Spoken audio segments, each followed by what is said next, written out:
You open your eyes to the sound of wind hissing through dry grass. The first rays of sunlight pierce through a thick blue atmosphere. Before you stretches a land untouched by civilization. No cities, no roads, no language. Only stone, dust, and the will to survive. Welcome to 300,000 years ago, long before anyone called anything human. Globe showing Europe, Africa 1. A world without us. 300,000 years ago, Earth was not a home. It was a battlefield of survival. The climate was unstable, swinging between scorching droughts and bone-freezing winds.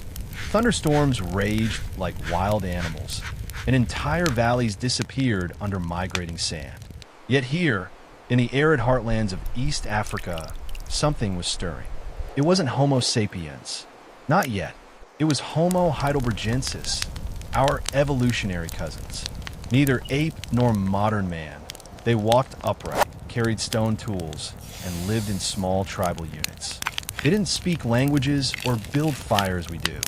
But inside them, deep within the folds of their large brains, the seeds of self-awareness had started to form. These beings were the beginning of something monumental. Not because of what they had, but because of what they were becoming. Fire too.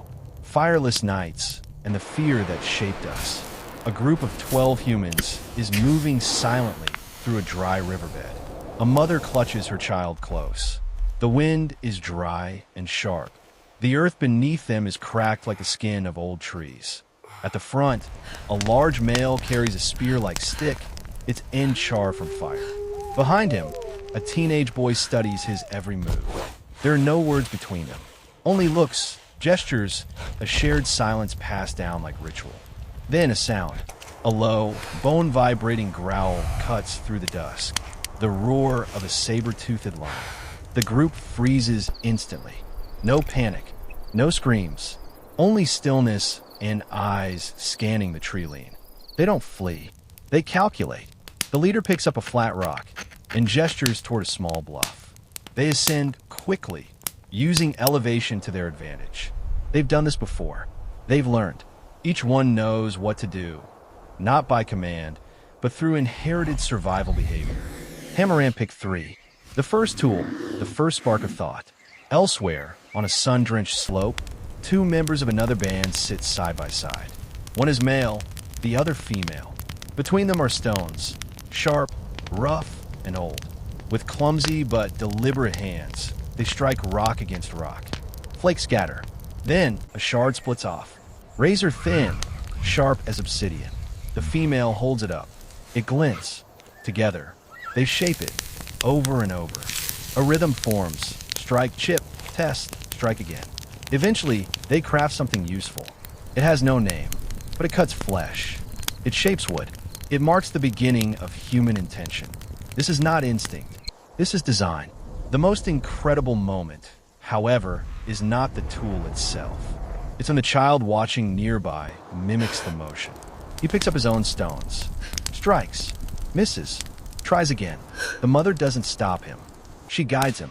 The lesson here isn't about rocks. It's about memory, learning, and the first steps toward teaching. Bone 4. The first dead and what we did with them. Beside a cliff, under a sparse tree, lies a body, an elder. Deceased. Brothers, not eaten, not discarded. Arranged. Arranged. Around the corpse are a few carefully placed stones. No flowers, See how the stones no make words, a circle. but This intention. protects the flame. Homo heidelbergensis may not have known the concept of death, but they knew something was gone, something they had to acknowledge. They could have left the body for scavengers. Instead, they protected it, maybe even returned to it later. It wasn't burial as we know it, but it was the beginning of ancestry, of remembrance, of a concept that some things are sacred. Tent 5. Nights without language, but not without meaning. The fire crackles. A rare gift. One of the young men had found dry wood and struck stones until sparks gave way to flame. Now they gather around it, silent yet connected. A child is fed a piece of roasted meat. An elder is handed a bundle of fur to stay warm. A woman leans into another for warmth. No words are spoken, but so much is understood. These are not just animals crowding for heat. They're a community, bound not by law or speech, but by a primitive, deep-rooted sense of we. Full Moon 6. The first battle not to kill, but to unite. The fire draws attention. In the blackness beyond the ring of light, glowing eyes blink. Hyenas. They snarl. A pack begins to circle. The group does not panic. One man stands up and lets out a loud, guttural cry. It is part fear, part defiance. Then, something astonishing. The others join in. A chorus of harsh sounds, like thunder and growls. They rise together, wave sticks, beat stones. Not to attack, but to intimidate as one. The hyenas hesitate. They back away.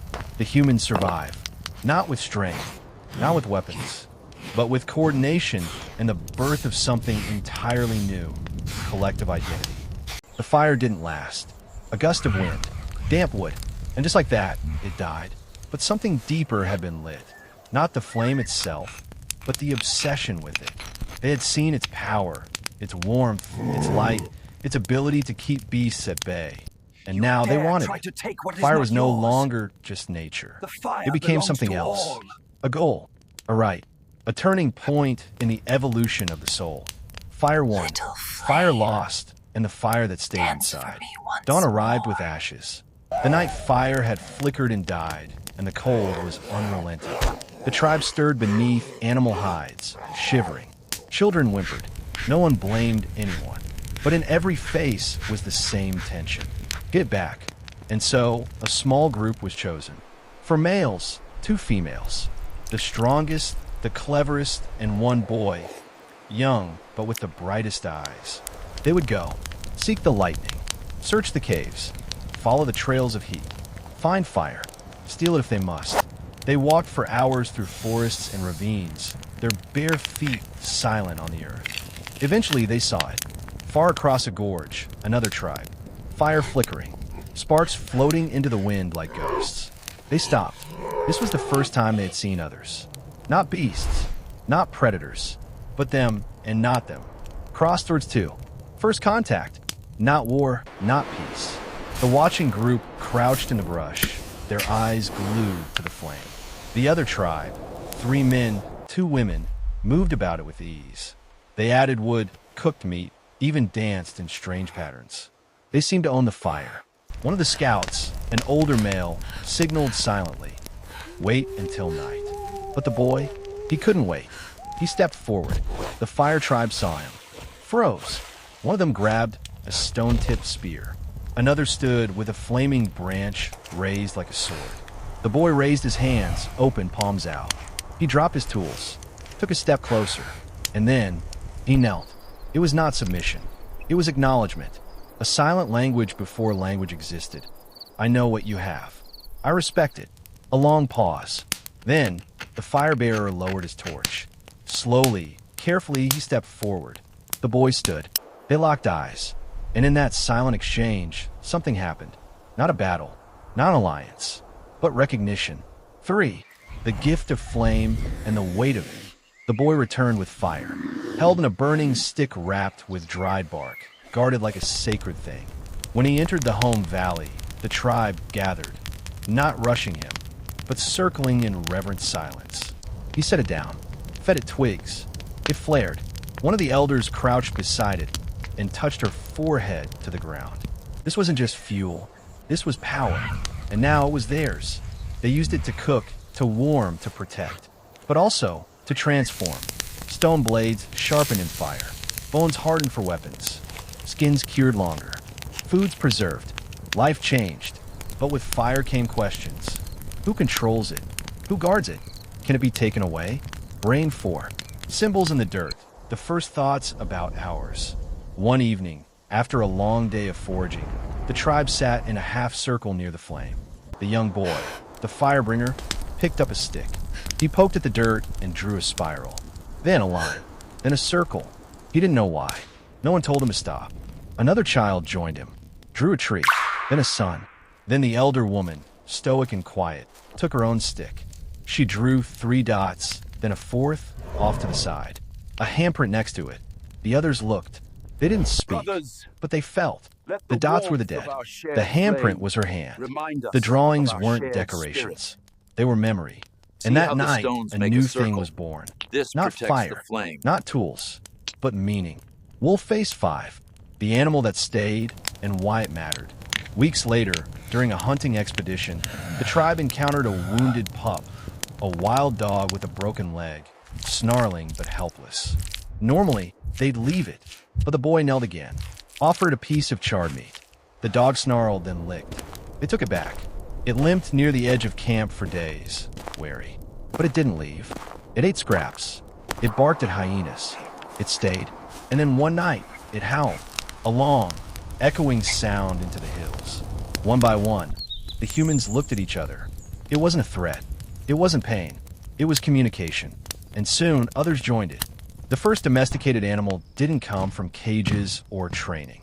It came from trust, from mutual benefit, from coevolution. 6. Conflict within and what it revealed. One cold morning, the fire flickered low. 2 men argued over who should tend it. No words, just grunts, pushes, snarls. One tried to take control. The other struck him with a stone. Blood. The tribe froze. The wounded man bled at the edge of the circle. The other stood, breathing heavy, still holding the weapon. What now? No one knew. The elder woman walked forward. She picked up a coal from the fire and handed it to the injured man, then walked away. A decision, a statement. We do not destroy ourselves over fire. The attacker was not cast out, but neither was he trusted. He ate last, slept farthest from the flame. This was not law. It was justice. Primitive, intuitive, but real. And for the first time, the tribe saw themselves not just as survivors, but as a society with unwritten rules.